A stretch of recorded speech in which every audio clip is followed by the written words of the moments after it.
Brian Salvesen. This is John's son. Graduated from high school, went off to the Army for a while, finished that stint in the Army, came back and decided that he was going to walk the Appalachian Trail. So he did that last year, and now he's gone off to college and getting ready to do his finals. And woohoo! And so I will just allow him to come and tell you about his experience on the Appalachian Trail. Hey, good.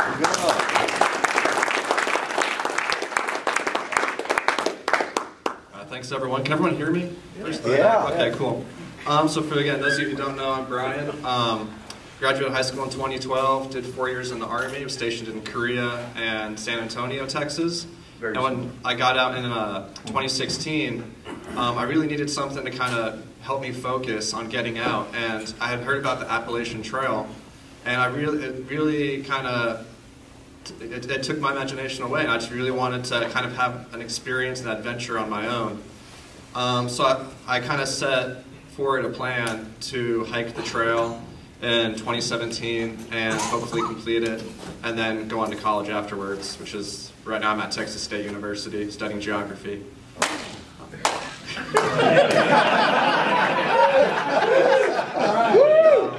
So for those of you who don't know, the Appalachian Trail is one of many national scenic trails in America. It is 2,189 miles long and starts in Springer Mountain, Georgia, which is just north of Atlanta, and goes all the way up to Mount Katahdin, Maine. So the trail was first thought up by a forester named Benton McKay in the 1930s. And he wanted it to be a way for Americans to get out of the 1930s city life. That was not fun. And to get back into nature and to really grow as people out there. And for years, he tried to get the ball moving on it, but it was really just a bunch of small trails connected by country roads. And in 1948, a World War II veteran named Earl Schaefer was the first person to thru hike the entire trail.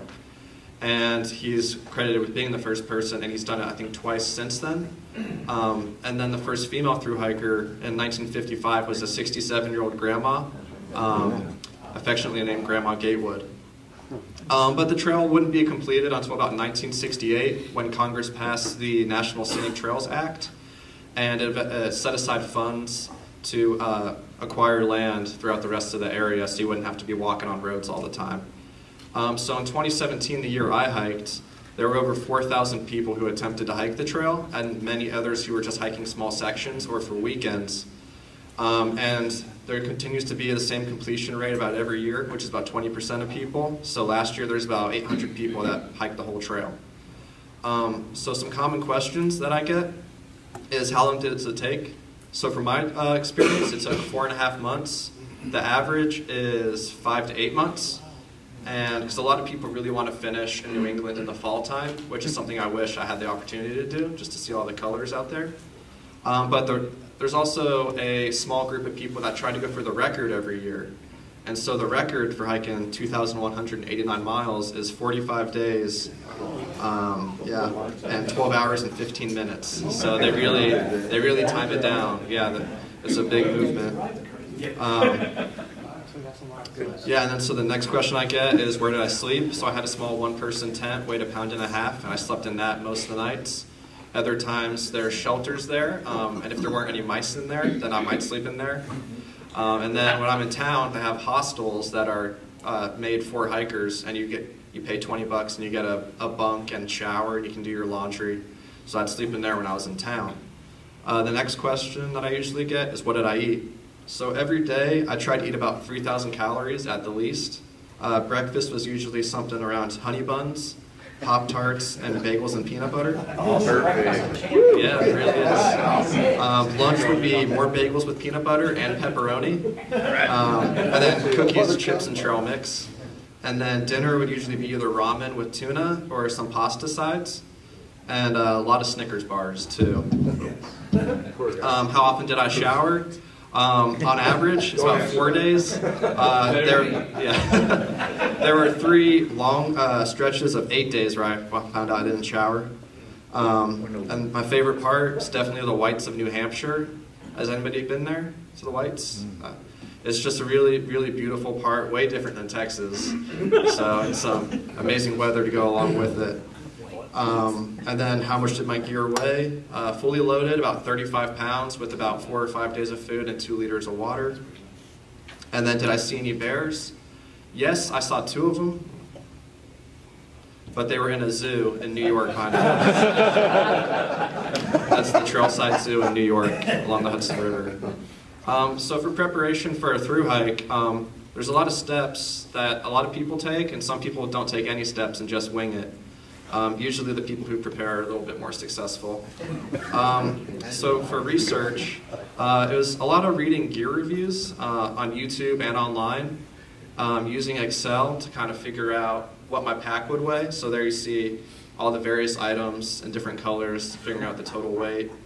Then a lot of trial and error. So I did a lot of test hikes. I hiked, for those of you who don't know, there is a hiking trail in southeast Texas by Houston. It's called the Lone Star Hiking Trail. It's in the Sam Houston National Forest, and it's 100 miles long.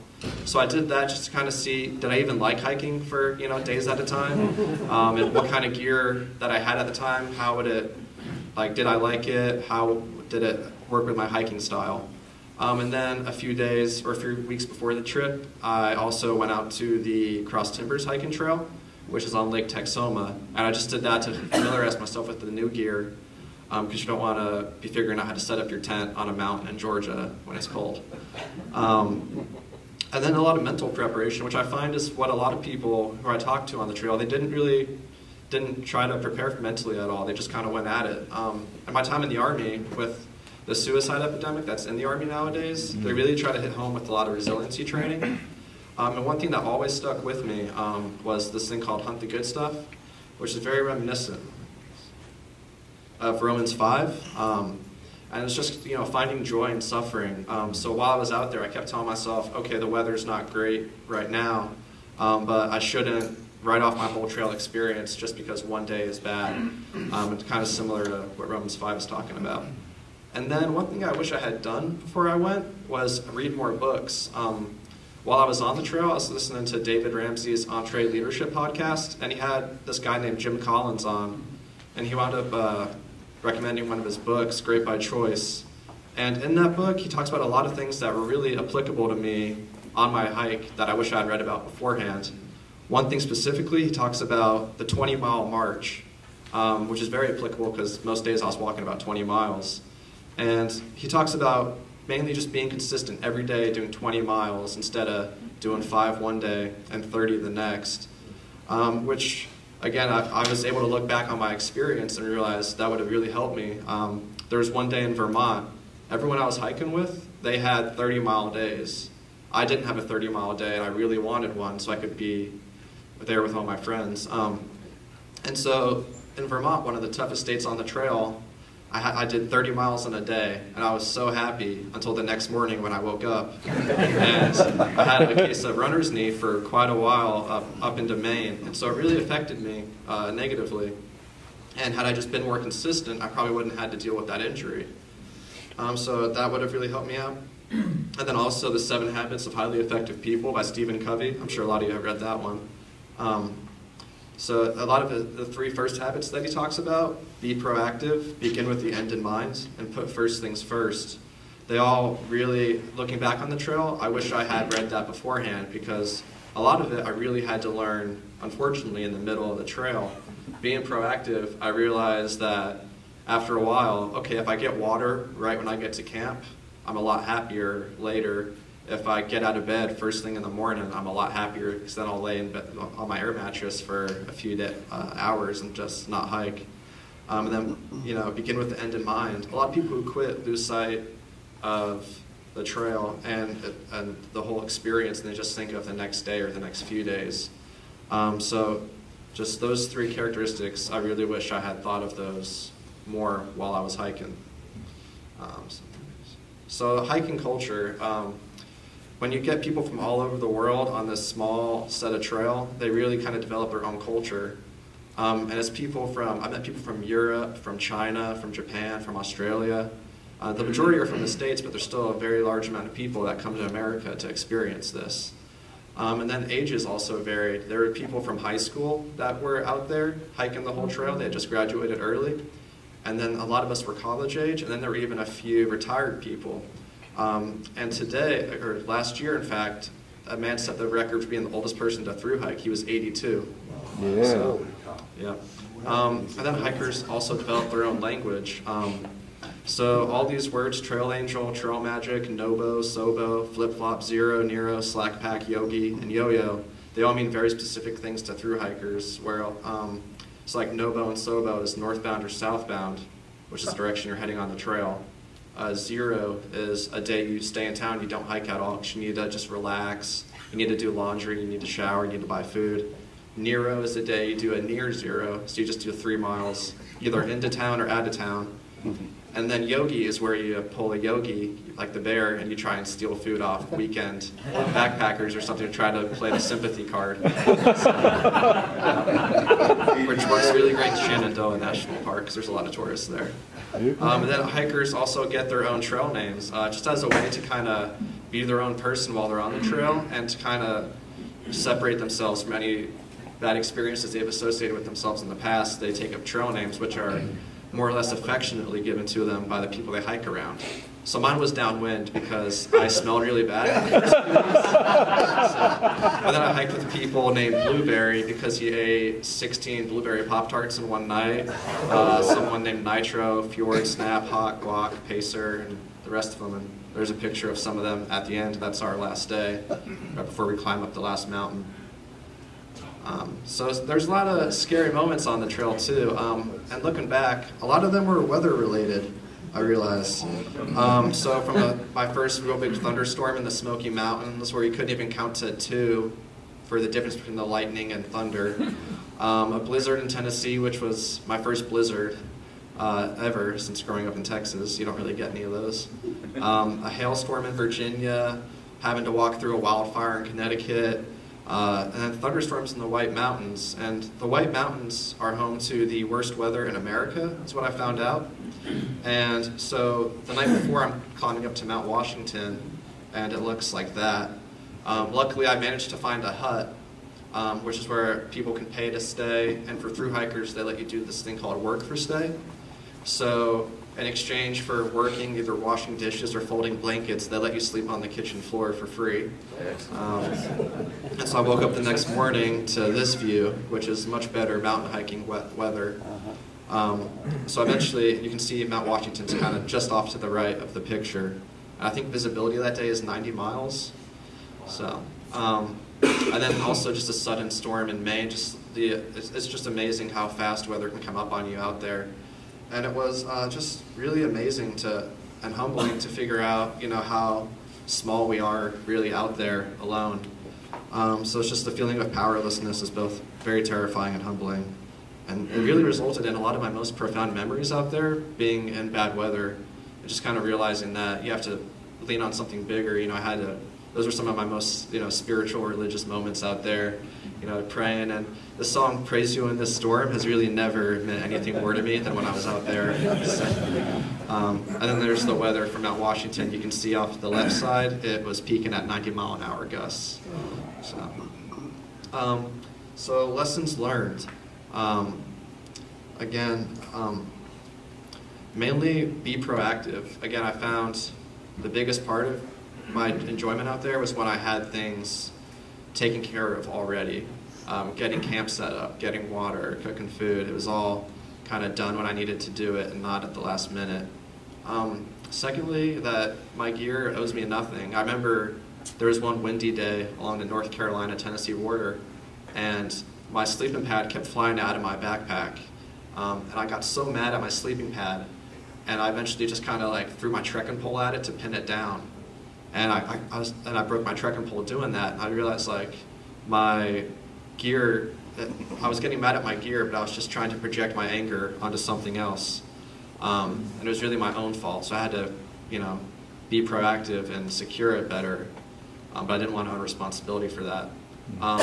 So thirdly, I had to make decisions and stick with them. A lot of people, again, they want the idea of hiking the trail, but they don't really they don't act on it, or they don't do things to make it actually happen. So they hike, they say 20% of people will quit in the first 30 miles.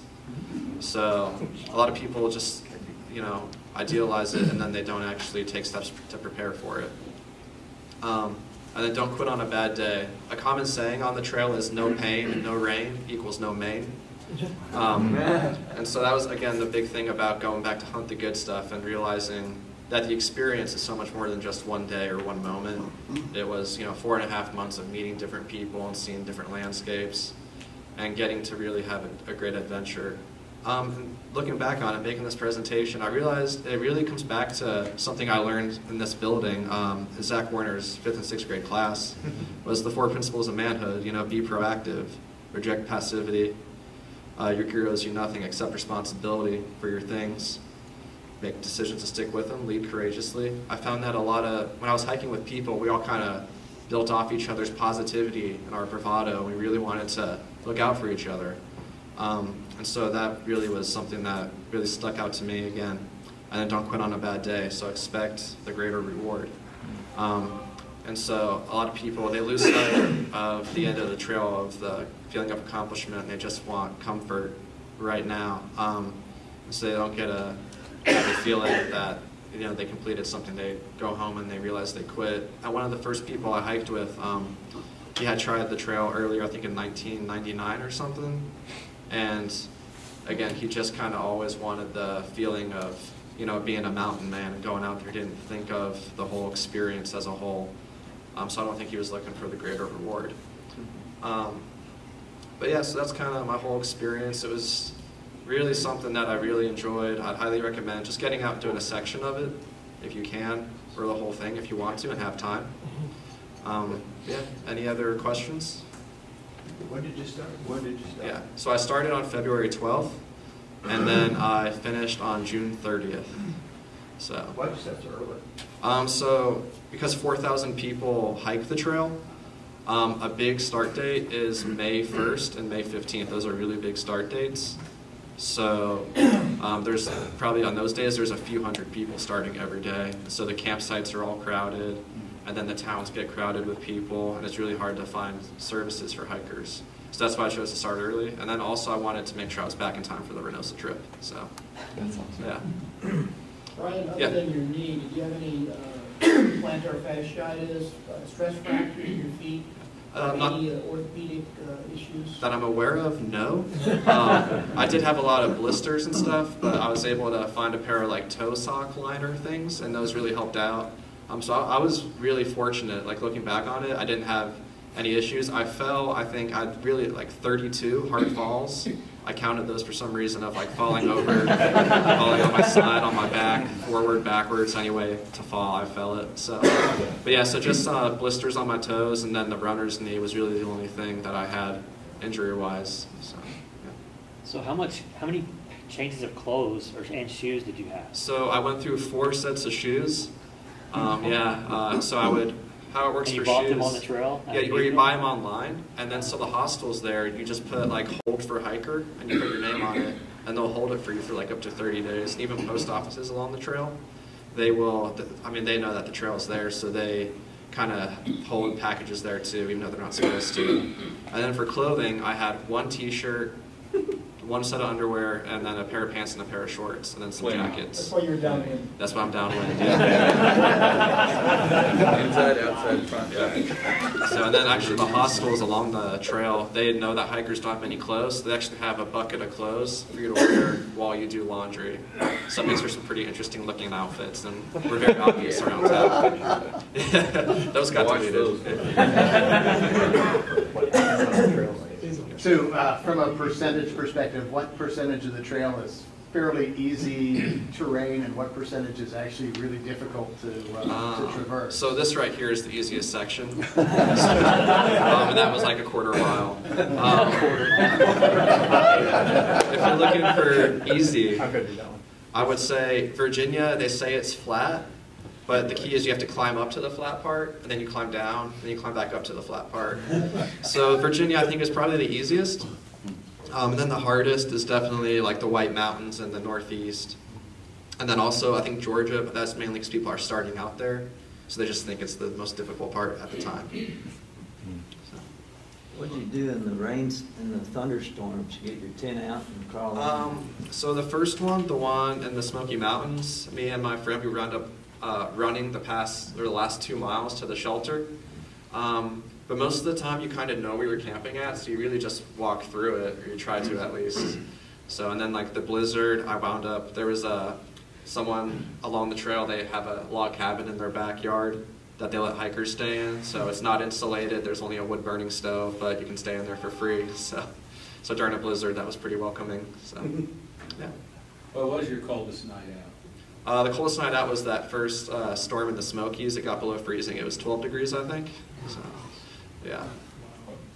Did you plan this with a group of guys that you did from beginning to end, or did you just do it all by yourself? I just went. I started myself, and then you get what's called trail families, and then so you just kind of everyone goes their own pace, so they kind of are always very fluid. But I wound up finishing with these 4 guys in the top right. We kind of met up in Vermont, and we all kind of stuck out the last little bit together. So, yeah. How many miles per day did you average? So average with counting 0 days, it was like 16. If you don't count 0 days, it was about 18, I think. Right. Yeah. How many other people on the trail that you come across that maybe were believers? And did you come across any that were like doing it specifically to maybe develop a relationship, a deeper relationship? Yeah, so there was, I think, it was probably about 2 people that I met were openly very Christian with me. So, and with one girl we had a really good talk with one night. It was just me and her at a shelter. So, and it's a real shame too, because there's a lot of really good church services along the trail that they kind of do what's called trail magic, which is like charity acts for hikers. So a lot of churches actually open up their doors for hikers to sleep in and stuff, and they give clothes. There's a few ministries, especially in Tennessee, where they give clothes and they give like hats and gloves to hikers who need it. But as far as getting to open up with people on the trail, it was something I wish I had done more of, but I never really got to experience it as much as I wish I had. So for me, it was kind of just like a very introspective moment for me. I was still trying to figure out a lot, but I kind of wish I had been able to open up with more people about that. So, but that last group of guys also, I got to open up with them a lot too. It was really amazing. A lot of patterns that I saw in the Army with people I served with was the same with them as well. Just a lot of broken homes was one thing I noticed. And then a lot of people just don't really have positive male role models. It's kind of a lot of roundabout issues that I got with people. They really, they're just kind of struggling to find their own idea of what they wanted to do in life. They didn't really have anyone to kind of show them along. And that was in both the Army and on the trail. So that's why I really, really appreciate being a part of this church. Is I really want to thank you all too for, especially those I grew up with, just really serving as a great testament to manhood for me. So thank you. Any other questions? Besides the fantastic personal accomplishment, the sense of feeling you have must be phenomenal. Is there a, when you finish, is there a physical thing you get, like a pin or a certificate or? Yeah, so I got a certificate, and then you get a little patch that says 2,000 miler on it. So okay, cool. That's about it. Just, yeah. So what's next? College. So, yes. Tell us about your YouTube channel. So I have a YouTube channel. I kind of did like a video diary along it. So if you just search Brian, SAL93 on YouTube, you can kind of see there's like a 12-minute recap video if you don't want to watch like 18 hours of video of me talking to the camera. That's all the highlights too, so you can watch that. Or if you're interested in a certain section, you can tune in to just like certain days along the trail as well. So, yes. So how did you keep all this electronic equipment charged up? Did you have like a generator or like one of the bicycle ones? Or? So one of the big things when you're in town is finding an outlet, and I had a 10,000 milliamp battery thing for my phone, and I would charge my camera off of it, and I would charge my phone off of it, and then during the day I would turn my phone on airplane mode.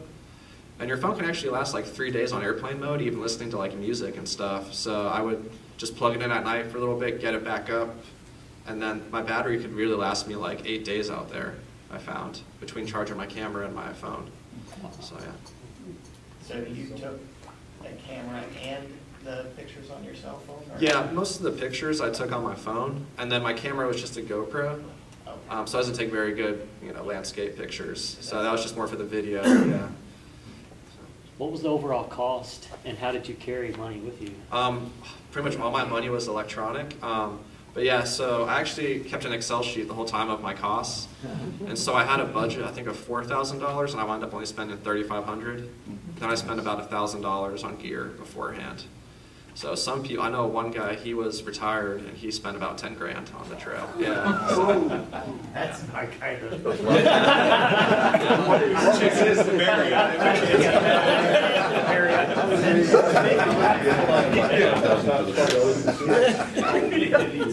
So it was nice to stick with him for a little bit. Yeah. Some nice hotels. Brian, Nothing wrong. Is it something you would do again, or is it something that you're like, I did it, I'm done? I would hike another trail again. Yeah. I wouldn't hike this trail. I mean, I would, but while there's other trails out there. Pacific Crest. Pacific Crest. Yeah. I have 2 friends right now that hike this with me. They're hiking the Continental Divide Trail right now. So yeah, I would love to do it again. I just don't know if I'll have the opportunity. So if anyone has like 4 to 5 grand they want to throw away. We'll pass the sign up sheet around. We'll do a group hike. Brian, what were some of your favorite towns What were some of your favorite towns that you went through? So I think, that's a good question. One town that really stuck out to me was, I think it was Bennington, Vermont. There's actually a cult there, and they let you stay at their place for free. And they have a really good deli. And they have a really good deli below it too. Yeah. So that was an interesting town, I think. And then we were in, I think it was Hanover, New Hampshire, during one of their Dartmouth graduations. So that was really cool. They have like free camping right behind one of their baseball fields, or maybe it was free, I don't know. We camped there anyways. Yeah. And then, so yeah, Dartmouth and Bennington. Hot Springs, North Carolina was really cool. I didn't get to go in the hot springs. They wouldn't let us in for some reason. But it was really cool because the trail literally goes down their main street. And they have this one called the Hiker Burger at one of the diners, and it's 2 grilled cheese sandwiches with a burger in between. Oh, yeah. So that was a really cool town too. So, yeah. How many nights in the tent versus a bed or shelter? I calculated this on my Excel sheet too. I think it was about 2/3 the time was in a tent. 2/3 of the tent? Yeah, or maybe half, and then another, like a quarter of the time was in a shelter. Then the other quarter was like in a hostel or some sort of cabin or something. So, yeah. Did you run into the hostel or the shelters being full along the way? Only so in the Smoky Mountains, it's required that you sleep in the shelters just to help preserve the area. So I slept in the shelters there, and they got pretty crowded because that's where we had really bad weather too. But other than that, it was very rare. And then around Harper's Ferry, which is the halfway point, there's a lot of people starting there. So for a few days it was crowded. But they were kind of hiking slower since they were just starting out, so I got to kind of outpace them and get to more space again. So other than that, though, it really wasn't too crowded. Did you run into any people partying on the trail and making noise at night up at the shelter, say in the Smokies? I don't think so. During spring break, I was around apparently like 3 colleges in Virginia in spring break, so it was crowded, but it wasn't really too crowded at night. But on March 1st and March 15th, that's when most people hike. That's called the Bubble. And that's usually where the partiers are and everything, so that's why I wanted to kind of get ahead of that. So, yeah. What was the longest section you went from point A to point B with point A is civilization, and it's just all trails, and then the next point is civilization? Yeah, so that would definitely be the Smoky Mountains. Because I think the nice thing about the Appalachian Trail is it's the East Coast and it's very developed. So for the 80 miles in the Smoky Mountains, there's only one road in between there. The rest of the trail, it's hard to go 10 miles without crossing a road. So I think the Smoky Mountains, because from there, there's no easy getting off point or anything. So. Was the trail pretty well marked? For the most part, yeah. I don't know if I have any pictures but the whole trail is marked by white blazes, which are just kind of, someone like takes a paintbrush and just kind of paints on a tree or on a rock or something. There is a few sections that for a few miles are not well marked, and that takes a while to kind of figure out. But yeah, thankfully, because HC back seriously on where to mark it. So I think I only got seriously lost once. Seriously? That was for like 3 hours, and then the rest of the time it was just a matter of like, I think I'm on the trail, but I'm not sure. And usually you're still on it because it's a pretty defined, you can tell like where it's beaten down and where it's not. So, yeah. What did you do in the Army, and did any of that prepare you for this trail adventure? So I made maps in the Army. You're a cartographer? Yeah, now it's called geospatial analyst, so you make them like online, but yeah. So essentially a cartographer, yeah. And it kind of helped me. I was able to really read the terrain. Unfortunately, it's been said that the Appalachian Trail picks the highest rock on the highest mountain to go over. So you really just kind of follow the highest mountain and the most hardest part, and then you know where the trail is. But I wouldn't say it necessarily helped me. In fact, there was one moment, a guy I was hiking with, he knew I was in the Army, but he didn't know what I did. And we were camping in North Carolina one night, and right at sunset, we hear a bunch of gunshots, and we're kind of right by a road. I was thinking, like, it's probably not hunters if it's right by sunset and right by a road. And we kept hearing him get kind of closer. He was like, hey man, you were in the Army, you have to protect me. And I was like, dude, I made maps. So if anything, it hurt me. But I think the resiliency training that I learned in the Army was like one of the biggest things that helped me. So not so much my job. But. Can you, if you got in trouble, could you cell phone work up there to call for help? I had AT&T, so no. Verizon on the East Coast, like my buddies, they, one friend, he had a hammock, and every night I'd look out my tent, and his hammock would be glowing from his phone light, and he would just be texting his friends all night. Oh, wow. And then another friend of mine would watch Netflix in his tent on his phone, because he had Verizon as well. So getting away from it all. Yeah, I think probably about half the time I had cell phone signal. But there was even some towns that I was in I didn't have cell phone signal, so. But I mean, so I started off texting my family every night, like, hey, I'm camping here. And then after the third day, they stopped replying to me, so. So I guess they just. Yeah, whatever.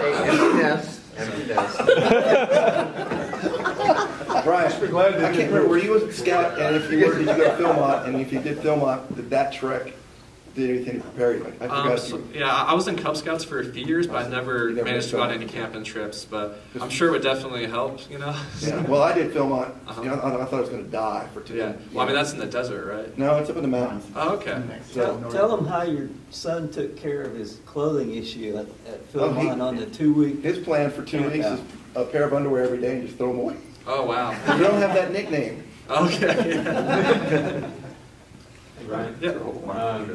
Did you do any, and I guess if somebody did, how much time would it, do you think it would add if you were to take like a fishing pole and kind of try and scrounge for, live off the fat of the land, I guess? You wouldn't make it out of Georgia.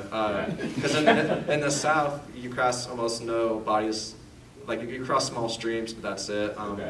And there were people there that tried to do that, and one guy was averaging like 7 miles a day, I think. So it would have been near impossible. And then there's also the legality of it between having a fishing license for every state and having like, some people want to conceal carry the whole way. You have to go through like New York and Massachusetts, which good luck with doing that legally. So it was, so there's people that want to do it. There's people I met that tried to do it, but they were grossly misinformed.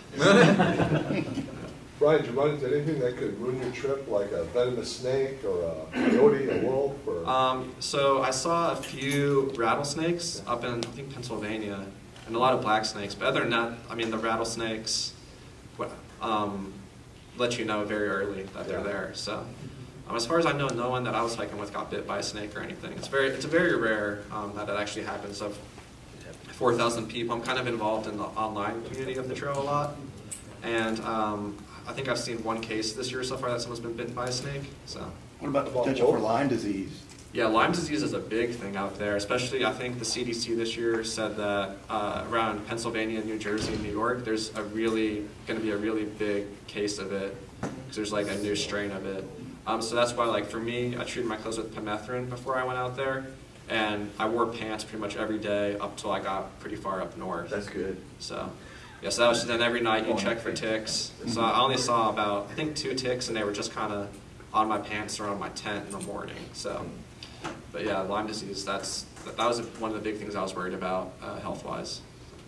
Did you get into any mosquitoes or black flies or anything like that? So I do not recommend being in Maine in June because that is black fly season. So we actually had to have mosquito nets over our face while we were walking in Maine.